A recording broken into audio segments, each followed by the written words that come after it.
Welcome everybody to our June 9th Cardea Users Group meeting. We're glad to have you here. We meet under the auspices of the Linux Foundation Public Health. And so we follow the Linux Foundation antitrust policy listed in our minutes in the meeting notes. Let me copy that link into the chat for those of you who don't have it. You're welcome to add and contribute to the meeting notes as we go. The Linux Foundation antitrust policy basically prohibits us from anything that would cause antitrust violations in US or other law. Discussing prices or specific business opportunities is verboten.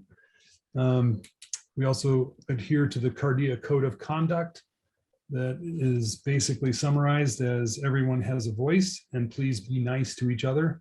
If there are problems with conduct, please contact either Keela or myself.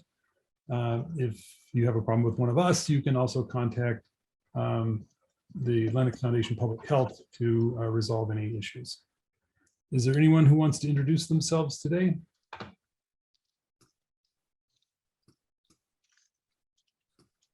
Looks like a lot. I'm sorry, Ken. If you talk about me, I can do it, but I think I did it 1 month ago. Yes, you did. And so welcome, Roman. Most of the faces here are familiar and have already introduced themselves. So we'll move on to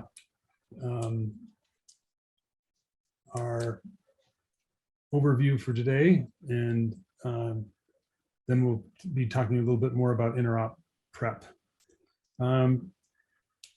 Mike, can you give us a little update on our machine readable governance and what's happening at the diff with that work? All right, so after our first implementation of machine readable governance in Cardea, we went and presented about it at IIW, and there were a lot of people who were excited about the capabilities that machine readable governance would enable. And so we had several people who were very interactive and involved in the presentation that we did, and afterwards asked us to keep them posted and try and work with them and things like that. And some of those people were, one of the questions we asked was, you know, which standards body can we share this with so that we can agree on a format and, you know, agree on supporting a particular way of doing machine readable governance so that the broader community can also use it and the agents can adapt to it, and you know, everybody can benefit from, you know, the power that's available there. And the best place for it seems to be at the Decentralized Identity Foundation, or the DIF, and they picked one of their working groups, the Claims and Credentials Working Group, and created a work item called Trust Establishment. And you know, that's the first step of machine readable governance, is to establish trust. And then we'll add the additional items for things like permission, roles and permissions and actions and workflows, as you know, as we get past the first part of establishing trust. So we've begun work with the DIF to make this a standard that people can find at a standards body and implement in more contexts than just Cardea. And is that sub-working group have its own meetings, or how does that work? So there are regular meetings for the trust establishment work item, and we have our own meeting schedule. Those are, let me find the time, that are on Mondays at 11 a.m. Mountain Time. And if anybody needs to, they can get in touch with me to get some details about, you know, how to attend those or find out information there.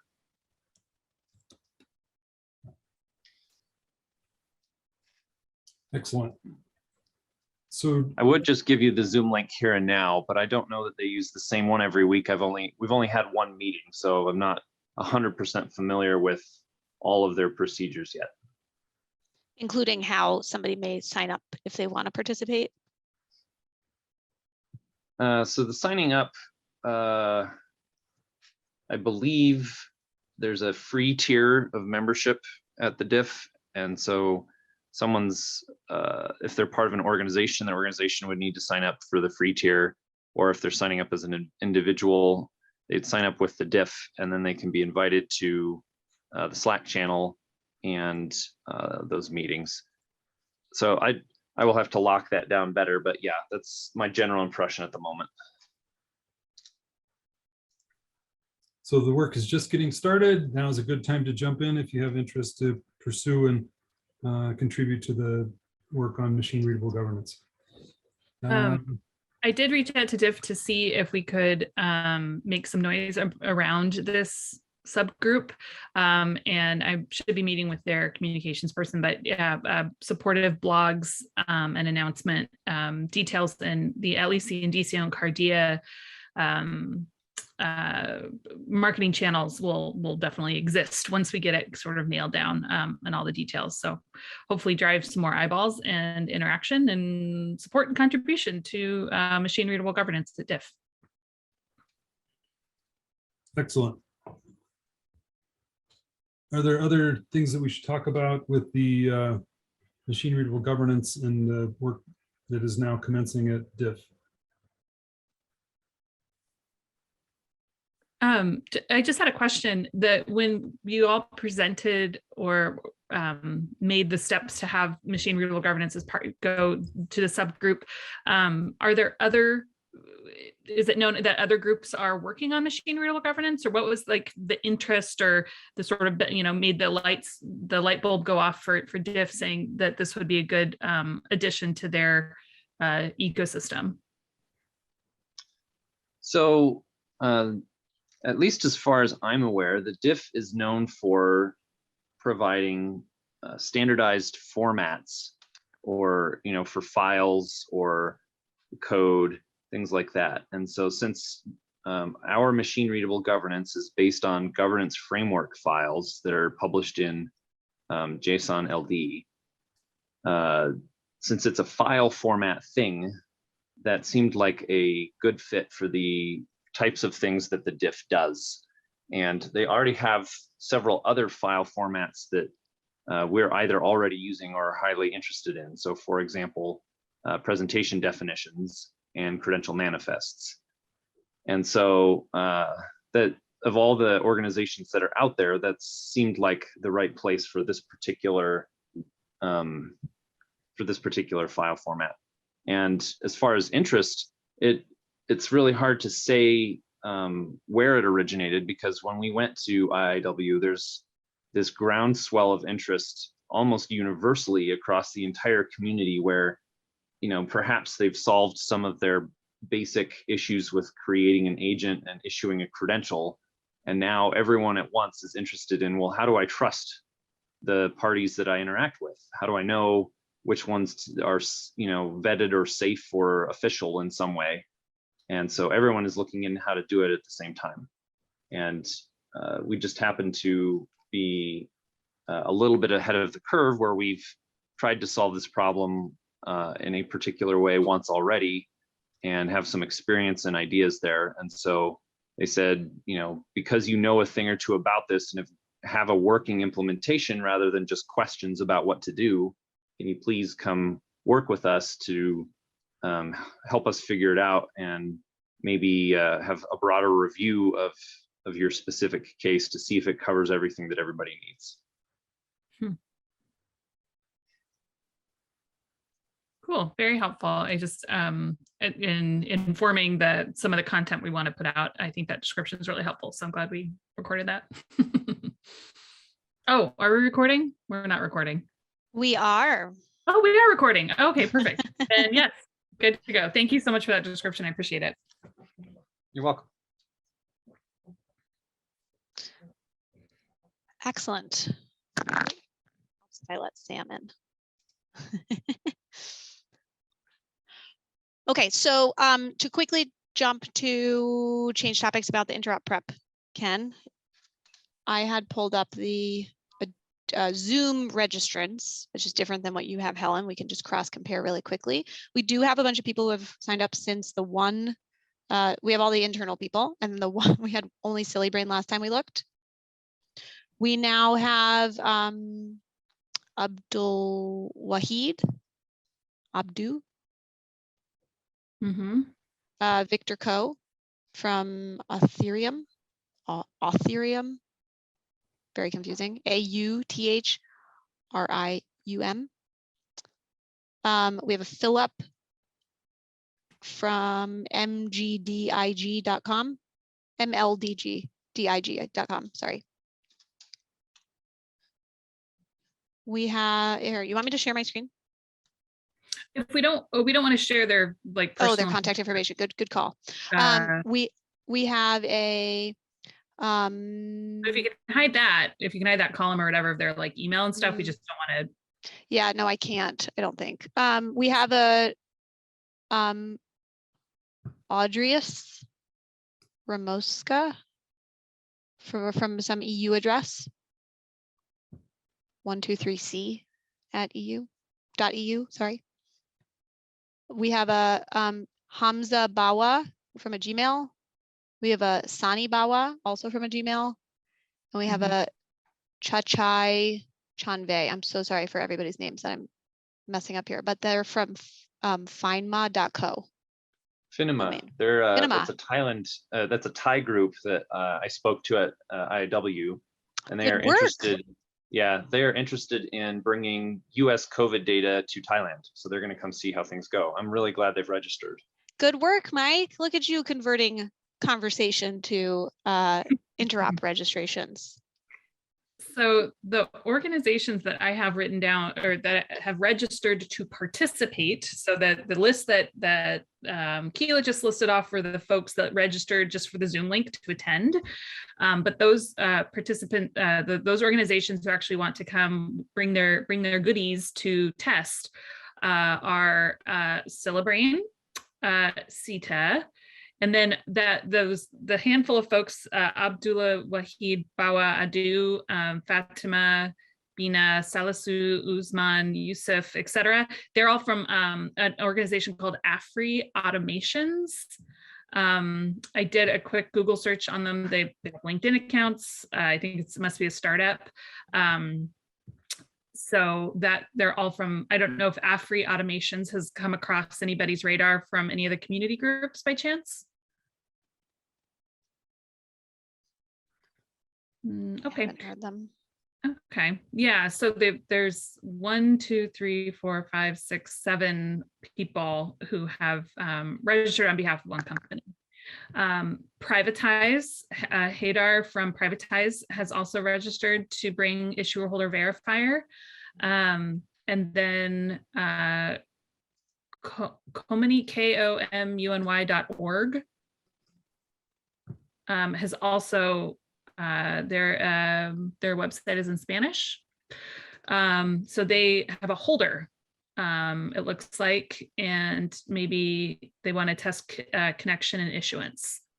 So Leandro Rogroni. So anyways, those are the folks that we have. I think Liquid Avatar has also expressed that they want to attend, and so have ID Ramp. And so I think still having this event and being able to offer the option to see CETA make connections, see Liquid Avatar make connections, see potentially ID Ramp make connections, and then anybody else who shows up, have them test against the reference limitation. I think there will be a few opportunities for those testing environments. So that's good. That's a way better registration list than even just a week ago. Mm-hmm. I'm actually excited to see that many people coming.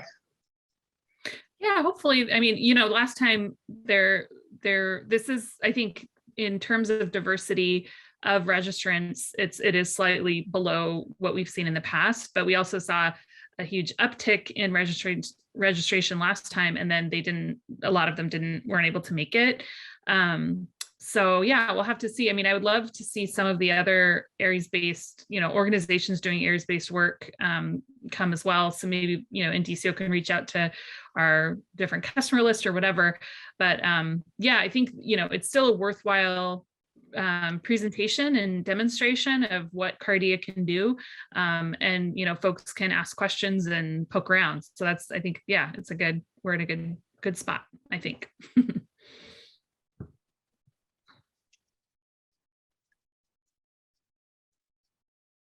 Okay, and I just emailed, we had AWS come to one of our meetings, so I just emailed the tech contact there to let him know that he could just come as a listener if that was interesting for them. So we'll see. Yeah, and that was based on our last feedback where people, the last event feedback where a lot of people are saying, well, where can I just watch? Where can I just watch? So I think this ability to register for the Zoom link is helpful, to hopefully reduce any sort of Zoom bombing situation, but also, giving folks the opportunity just to come and listen to whatever, the intro. Ken does the huddle at the top in the main Zoom room. And so we definitely have the opportunity to use that as a, I don't know, kind of rally the troops kind of intro to Cardea, because I think there'll be a lot of newcomers to the event. So we'll definitely want to put some slides together, something for Ken to present, to give those that welcome speech to. Cool. So there is some additional outreach that we can do in this final week before the event to see if we can pick up a few more attendees or observers. I will be sending out some emails myself, so that's pending. And Mike, do we have an anticipated time on availability of the reference code? The code's ready, right? It's in the repos, right? The code is in the repos, and I'm about somewhere around 2/3 of the way done getting the server up and running. I've been trying to work on it during this call at the same time. So I think that a server where people can go play with it directly should be today.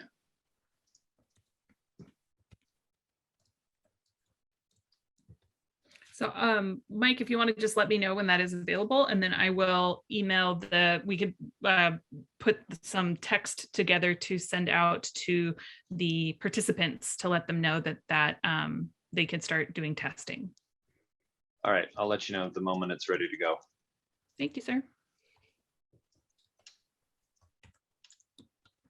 And the interop profile availability? Should follow the server. I figured that we've kind of demonstrated and described what's going to be in the interop-a-thon a couple of times and in a couple of places.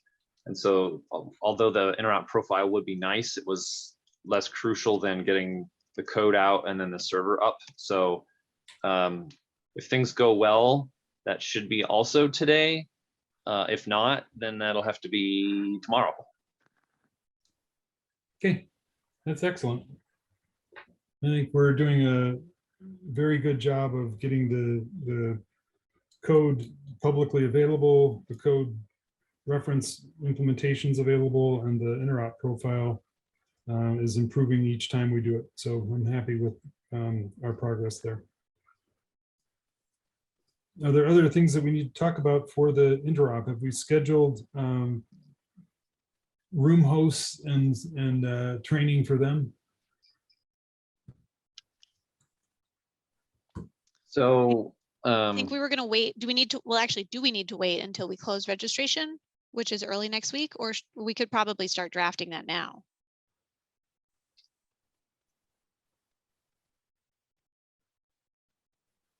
So I think a fairly safe assumption at the moment, I believe everyone who hosted a room last time is still available and pretty well trained to host a room this time.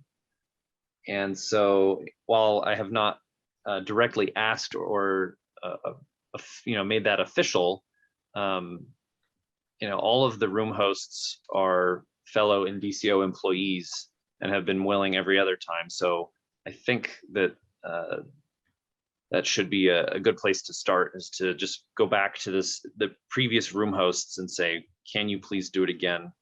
Are you available? And do you have any questions about how things went that would need to change? But I think that that's a good place to start. Also, my team has hired 2 new associates. And so we have extra people who could be trained and available as well. So we will have a little bit less trouble with availability of room hosts, where sometimes it's been all we could do to muster, 1 person per room. And this time we should have perhaps some backups.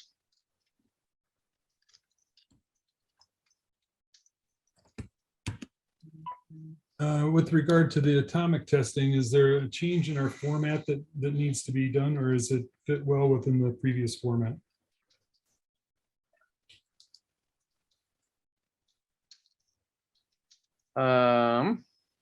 So with the atomic testing, the granularity of what can be tested can be smaller, meaning I suppose it's possible that someone will come and say, I only have 2 things out of the 5 or 6 options that I want to test.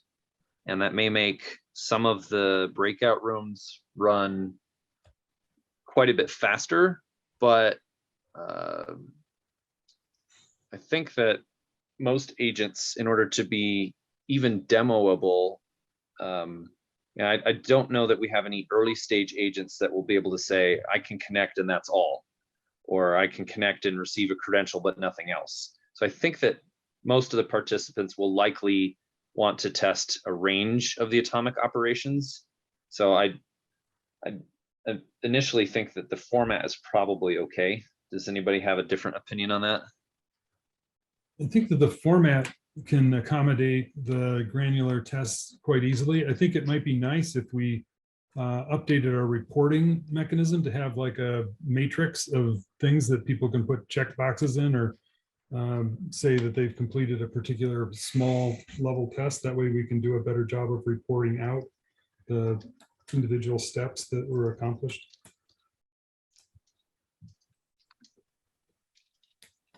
Yeah, I think that updating the way we've done that before is to have a Google Doc for each room and record what was done. And if in this case, where we have a predefined menu of small tests to run, if we update those Google Docs to have just some little check boxes to say yes, yes, yes, no, yes, next to the tested options, that would be convenient and provide some clarity.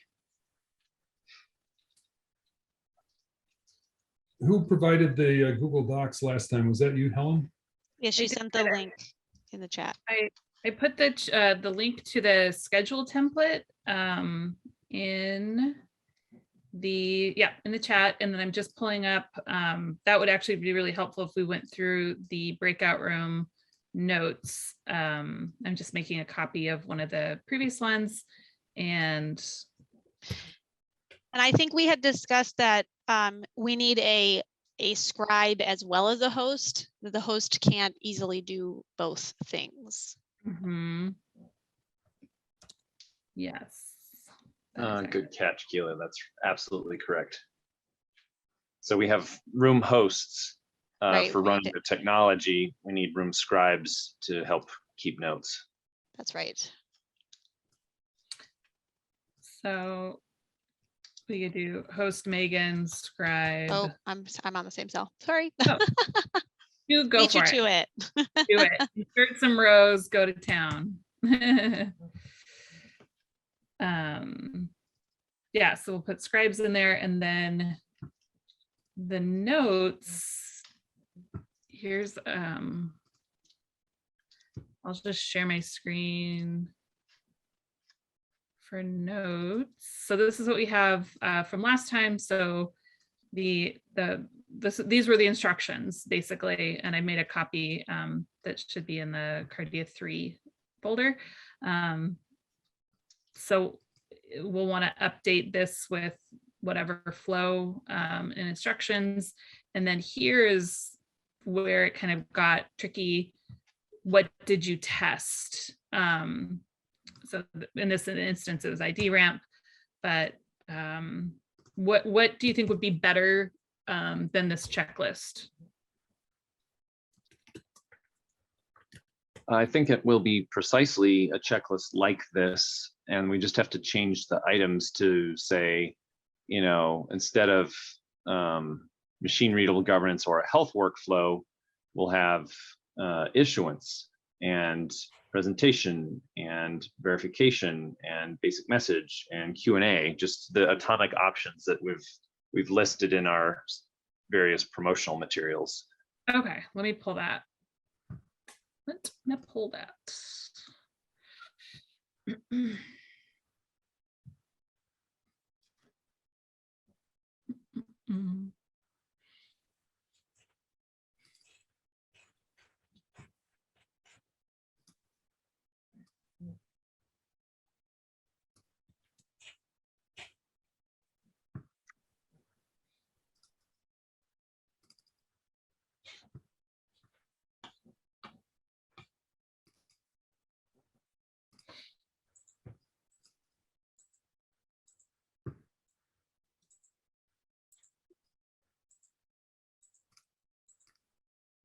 Okay.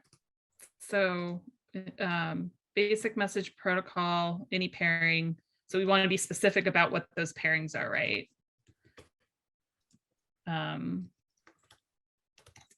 Enterprise to enterprise, enterprise to holder,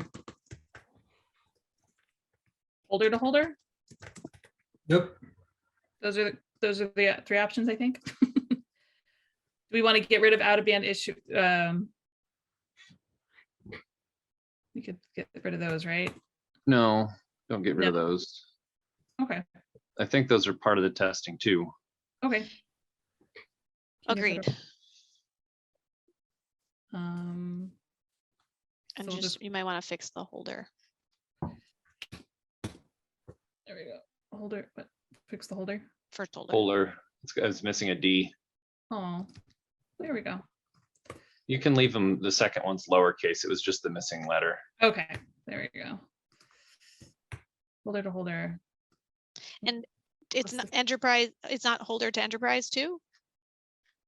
Enterprise to holder, holder to enterprise. Can it go in both It directions? should Or be just, bi-directional. These are bi-directional, yes. You don't have So to. it's just a pair, okay. and they should cover both directions. So Q&A protocol, presentation of self-attested demographic data. And then do we also want to add in then machine readable governance, Cardea, make this a, a checkbox as these items check boxes as well? Yep. Yeah, those are. Yep. You want to keep this in And there? that health workflow is redundant with the Cardea credential flow. Okay. So the host of the room would put in the name of the participant, and then check off, like take an order of what they want to, what they have to test. So if they're like, oh, I just have a holder, I just brought my wallet, you're like, cool, we're gonna issue you some credentials and then you present them or something like that. And so then you check off what they have. And then maybe we'll put this up here there. Right. So the Introduce fact yourself. that we have the fact that we have reference implementations of the enterprise and holder agents available means that if someone comes and they just have basic functionality that they want to test, we have the option to do all of these different things. If they come with something specific, like if they say, I have an issuer and I want to issue a credential that's not a health credential and I want to see if other people can accept it, then that's something that they can do. And so we can test, you know, we have the medical stuff to fall back on as a minimum, but because of the atomic options here, we can test quite a variety of other things as well, whatever people bring. Okay.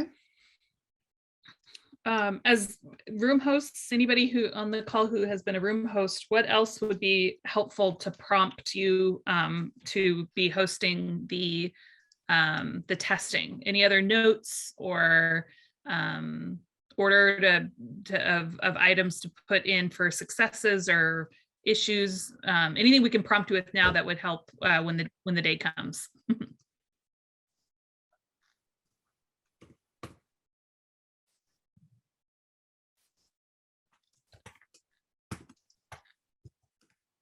I have just a quick question. So it's probably a question to Mike.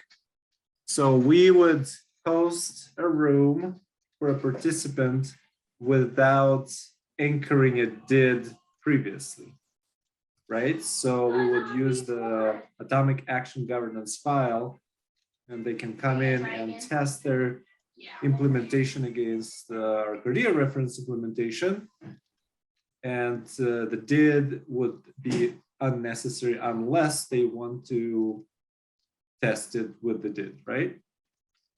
So all of the connections have pairwise dids, and it's only important to record those dids if we're going to be doing the machine readable governance testing. If someone brings an issuer and they want to issue us credentials, then I hope they've anchored their did ahead of time. And if we're going to issue credentials, we have to anchor our did ahead of time. And that, I suppose we could run it anchored dids during the interopathon, but it'd be, it's more efficient to have the did anchoring done in advance. But if they bring an agent, they bring an issuer that's anchored that we don't have in the governance file, if we want to test it in the governance, then we could test it once while it's not in the governance file to show that things break and are not trusted, et cetera, and then add them on the fly and then show that they are trusted from that point. So they don't have to be listed in the governance. It would be better, but not 100% necessary to be anchored ahead of time. Does that answer your question, Simon? Yep. Are these instructions at the top here? These are again from the last interopathon. Are we going to have to provide any updates for these instructions, or are they still applicable? So for the out-of-band invitations, those will remain applicable. For the health credential flows, et cetera, I think we do have to update these because these are assuming a particular medical workflow, and we've sliced and diced it. So for example, the health credential issuance has, looks like it has some information about, answering a question or particular demographics, whereas right now you can test issuance without having to do the question and answer ahead of time. And so rather than having these very few number of multi-step processes, we will have a large number of small number of step processes. Okay. So more of them will look like out-of-band invitations where there's 1, 2, 3 or 1, 2, and fewer of them will look like health credential issuance steps 1 through 11.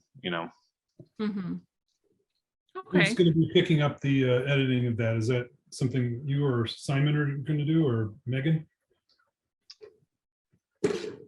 So I could help describe what needs to be in here. It would be helpful if I had someone to help with the legwork of writing words. Yeah, I can write words if you want to tell me what words to write. But I don't know if maybe Simon or Megan would be more successful to help articulate the right things. I can help. I can put some drafts, bullet points and stuff, and Helen, you can just go ahead and check my spelling if it needs to be checked. Okay, perfect. I shared this doc with you. And yeah, so we would just need to add in those sort of multiple steps for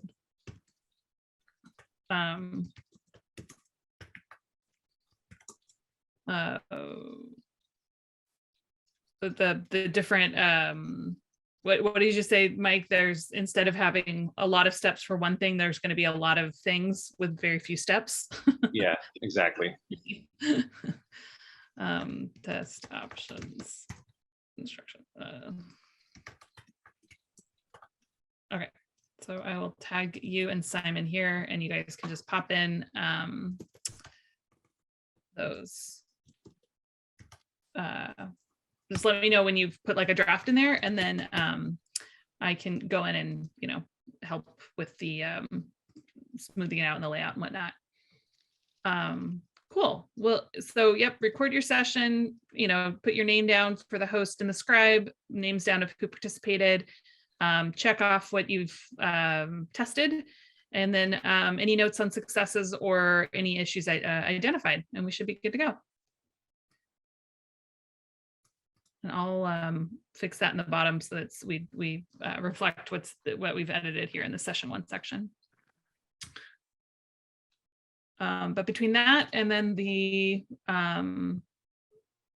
schedule, I think we are, you know, 90% of the way there. We'll just add in the any other links, and we'll need to get a Zoom link, a main room Zoom link, which is the one that actually, never mind, we have it already. It's the one that Keela set up for us that people are registering for. So that'll be the main room Zoom. So everyone on this call should register for that as well. Let me see if I can find that off the top of my head so that we can all register while we're sitting here. Many have. Good. And good. there's nothing that stops you. Like if you forgot, you can do it like on your way in that morning. It's just an extra step. Yes. Well, I feel dumb, but I can't seem to remember where that Zoom registration is posted. So the fact that you're looking for it now would be really helpful to me. Yes, I just popped it in the chat here. So everybody on this call should register for the Interopathon so that they have access to it. And then also please share it with others. And I see that James Schulte is on the call. James, if there's anybody, any kind of Aries compatible customers or people that are in our orbit that should might benefit from being able to tell everyone that they are interoperable, please extend an invitation to them. Okay, yeah, we'll do. I've had a couple conversations this week, and I'll keep making the rounds. Perfect. Thank you. Thank you. But yeah, that's our interopathons are well-oiled machines these days. Speaking of which, we've discussed on these Cardea calls the idea of spinning out the basic options for interopathons, basic testing of fundamental protocols, to some other group where that's the main focus, and then returning our interopathons to a medical focus. This last week, or not this last week, yesterday at this last meeting for the Aries working group, Sam Kern and I proposed an interopathon sponsored by the Aries working group and supported by Indicio to go about testing some of these basic protocols and options. And the response was very positive, and we're working on scheduling one for the Aries community in the second half of August. And so I think that has gotten traction, and that our proposal to go back to medical here and have an interopathon for basic stuff at the Aries working group is going forward. The idea that could be a prerequisite for this, right? Yeah. Like, Yep. The response was really good. It was encouraging. Cool. Excited to see that interop concept moving out into the Aries community in general. I think that'll give a broader audience for that. I think some people are put off by the fact that Cardea is focused on medical, and other people who have general purpose solutions are intimidated by that, or scared away and don't want to participate. I think that having Aries be kind of the host of that will be a good move to broaden participation, and think that Indicio is willing to help make that happen in that other community. But I think it'll benefit everybody.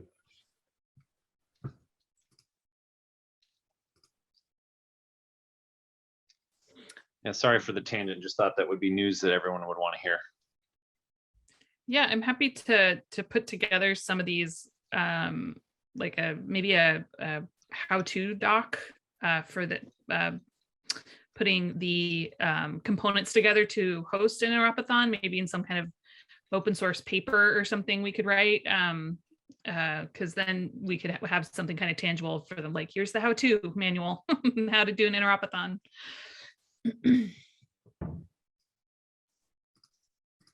I think this Yeah, is a unique approach. Many of the other Interopathons that I've worked with in the past have all been in-person events, and having a remote one has been successful at increasing participation and lowering the cost for everyone to participate.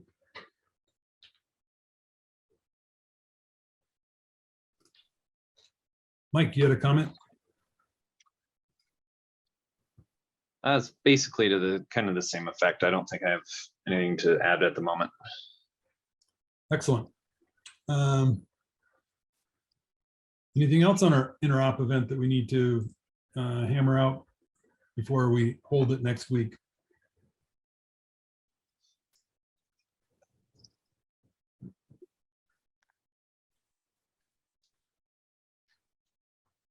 I think final blitz of recruiting and getting people signed up, and then having the room host and code ready to test against is the last couple of steps. I think we're on track and moving the right direction.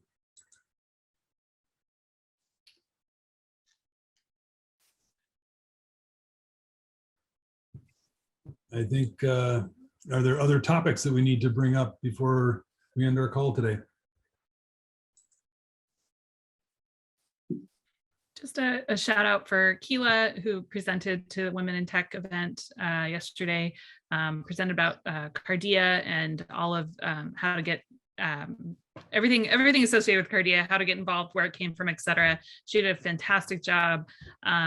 Kudos to her for presenting on the fly when Heather wasn't able to get into the platform that they were using. And she did an excellent job representing the community. So thank you very much, Keela, for that. Thanks, Helen. Anytime. Okay, excellent. So next week is our Interopathon, just as a reminder, extended time, mark your calendars, sign up for the Zoom. And then when do we want to do a debrief from that? I'm just thinking like post Interopathon the next week. Do we want to pencil in an agenda for that? Immediate sort of wrap up and summarization of the Interopathon? Yep, lessons learned, how it might change our course, and what we need to do to absorb the feedback. Excellent. Okay. Wonderful. Look at that. Everybody gets a little bit of time back today. I apologize for not going over. You probably all had expected that and then reserved time in your calendar, and I'm letting you all down. Anyway, there we go. Excellent. Thank you all. Appreciate all of your contributions to making Cardea successful. Thank you so much. See you at the Bye, Interop. all. Bye.